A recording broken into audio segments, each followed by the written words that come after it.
que a paz do Mestre possa nos envolver nesse exercício novamente renovador de gratidão por estarmos novamente nos colocando esse ano na disponibilidade de fazer o Evangelho, de estudar, e gostaria de expressar a minha gratidão.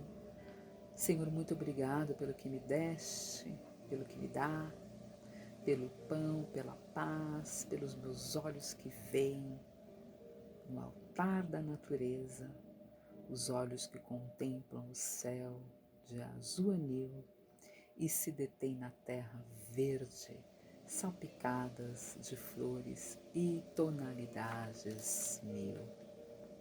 Muito obrigado, Senhor. Essa prece é só um início da prece da gratidão, aonde Divaldo Pereira Franco, inspirado por Amélia Rodrigues, uma prece maravilhosa, e eu comecei esse evangelho exercendo assim esse pequeno contexto em agradecimento à espiritualidade maior, portanto, nos ajudar com esses recursos que temos da obra maravilhosa de tanto ensinamento.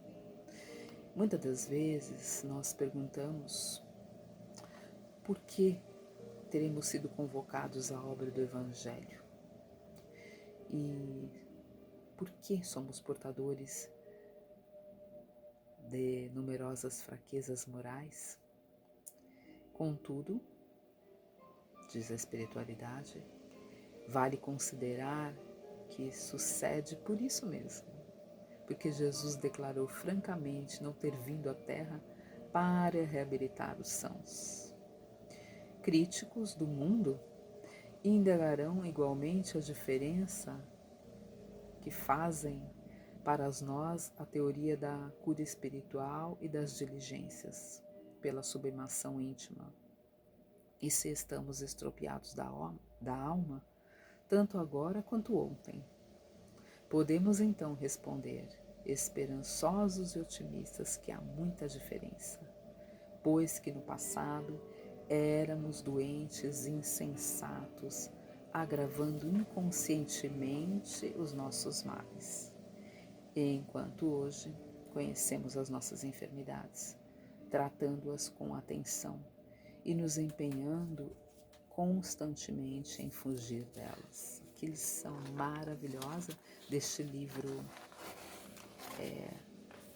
da esperança, Chico Xavier e Emmanuel, vem nos trazer esse consolo para a nossa alma, para o nosso espírito, porque muitas das vezes nós achamos que o nosso trabalho não tem valor e, na verdade, devemos estar sempre atento a esses recursos de busca, porque o Evangelho salienta: buscar e achareis, batei que a porta se abrirá, né?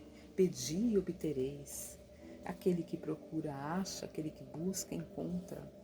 E maus como nós somos, né? O Pai nunca nos recusa o pão, o alimento para a nossa alma, para o nosso espírito.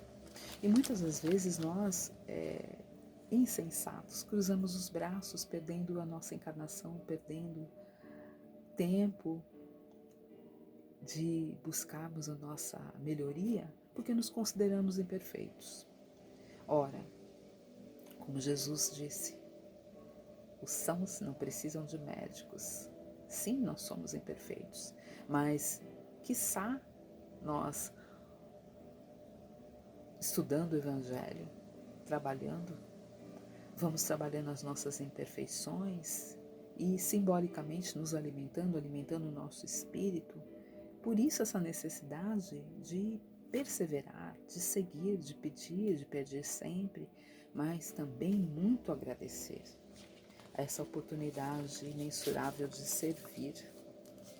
Não vamos esquecer que Jesus, o nosso irmão maior, está sempre ao nosso lado, apesar dos nossos defeitos, das nossas dificuldades, das nossas imperfeições, das nossas quedas. Jesus declarou vir à terra por nós, para conosco, os simples, os estropiados, os rejeitados, aqueles que às vezes são invisíveis ao mundo, e foi com esses que Jesus andou.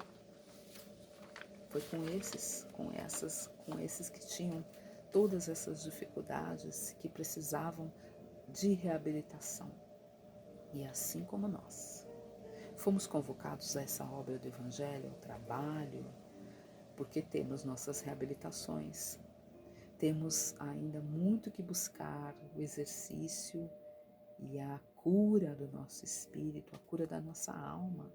Então, que a nossa intimidade seja assim, sempre preenchida de muita fé, de orientação dos bons espíritos, para que eles possam nos atingir, nos apoiar naquela transição que estamos fazendo, nos nossos estudos. Não cruzemos os braços, não nos deixemos levar por pensarmos que somos inferiores, ficarmos aquém daquele que se destaca. Não, estamos todos no caminho.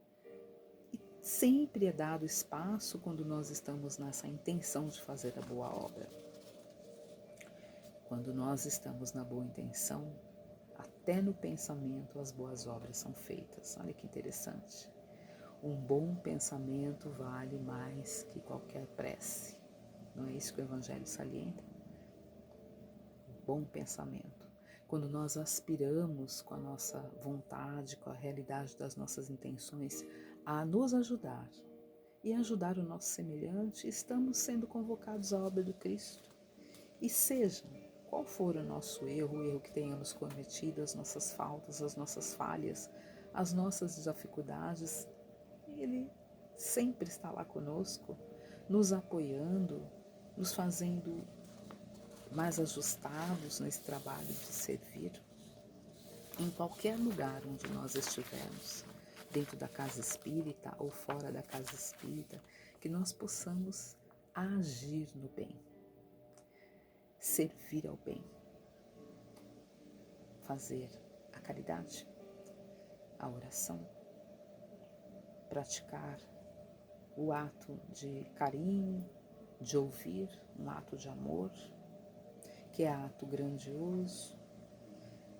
Não é necessário ter grandes mediunidades para assim fazer. A caridade material, a caridade moral, que se faz necessária. Não é necessário as revelações de grandes espíritos.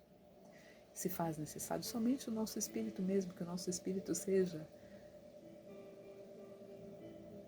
nessa comunhão de elevação através das preces.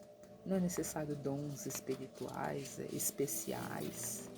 Basta querer começar, dar o primeiro passo.